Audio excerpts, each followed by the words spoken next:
Hello. Today we are going to read a story from Papua New Guinea, which is near Australia. We're reading it from Around the World in 80 Tales by Saviour, Pirotta, and illustrated by Richard Johnson. Okay, we're reading a story called The Turtle's Shell. Wagtail was on his way to Hornbill's summer party. All of the birds were invited. They would dance and sing and make merry for days. But what did Wagtail spy as he flew over Hornbill's orchard? What was scurrying around, dodging slyly from tree to tree? Why, it was Turtle, stealing mangoes. "Stop! Thief! Stop!" Wagtail chirped. Other birds swooped in to help catch the thief. Hornbill was the most powerful bird in the rainforest, and they all wanted to impress him. In those days, Turtle did not have a shell on his back, so the sight of all those sharp beaks bearing down on him terrified him. He started running. Poor Turtle! Stumpy legs are no match for feathered wings. But before he'd even reached the orchard gate, he was surrounded by screeching, squawking, pecking birds. They tied him up with creepers and dragged him, struggling and squirming, in front of Hornbill. The great bird glared at Turtle with beady eyes. "Take the thief to the other end of the orchard. I don't want to see his sorry face while I'm eating. We'll deal with him after the feast. He'll be our evening entertainment." The birds dragged Turtle to the other end of the orchard and lashed him to a tree. The poor thing hadn't eaten anything but a few mangoes all day, and the smell of food on the fire made his mouth water. He was not alone in his hunger. The three hornbills were peeping through the trees, eager to catch a glimpse of the party. "I think they've put the plantains to roast on the fire. Wish we could have some." "They're having guavas and mangoes too." Turtle smiled at the little birds. "Doesn't your papa want you to go to the feast?"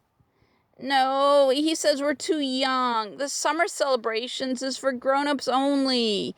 Must stay out of the way until the dancing is over." "Well, that doesn't sound fair," said Turtle. "They're having drummers too," one of the hornbills said with a sigh. "But we won't be able to see them from here." "You like dancing, I take it," asked the turtle. "We do, all three of us." "I'm considered a good dancer, if I do say so myself," said Turtle. "In fact, I teach all the little turtles how to dance." The young hornbills looked him up and down.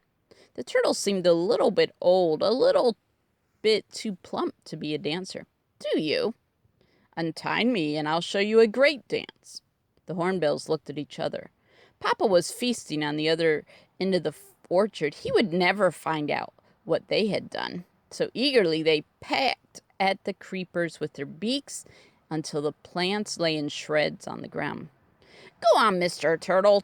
Teach us a dance." The turtle thought a second. He'd tricked the young hornbills into freeing him, but he still had to venture past the party if he wanted to escape.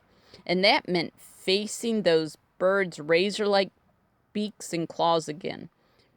He'd need some suitable protection. "We don't dance without dressing up," he said to the young hornbills. "It wouldn't be any fun." "Oh, but we don't have any costumes. What shall we do?" "Make our own, of course. We could use all kinds of things." The hornbills looked around them. "What kind of things?" "Anything. That big gourd on the ground over there, for example. Tie it on my back, and it will look like a warrior's shield." The hornbills flapped their wings with joy. "Oh, yes, a warrior's shield. How clever." They used the remains of the creeper to secure the gourd to the turtle's back. The turtle started dancing, whirling on 2 feet, clapping his front legs together, winking and grinning. Then he made a dash for it. It only took a moment for the young hornbills to realize that they'd been tricked. "Dad! Dad! Turtle has escaped!" Hearing their screeching, Hornbill looked up from his food and squawked an order. A cloud of angry birds took to the air, foam fanning out over the orchard like a rain cloud heavy with a storm. Wagtail spied Turtle running among the guava trees. "There he is! There's the thief!" Once more, snapping beaks and raking claws descended on Turtle, but this time he was not such an easy prey. Why? What does he have? This time his back was covered. Sweating the summer's heat, Turtle made it safely out of the orchard to the shore beyond. He plunged beneath the water, out of the birds' reach. The birds squawked angrily. They'd never seen Turtle in the ocean before. They'd never expected him to dive into the water. And now he'd given them the slip. But wait till he came back to land, and then they'd show him. Deep beneath the waves, Turtle stretched his tired legs. He felt weightless in the water, as if he was young again. The water felt cool on his skin. He decided to make the ocean his home. And he never took the gourd off his back either. It was the perfect armor against hungry beasts. And that's why, even today, turtles wear thick protective shells on their back.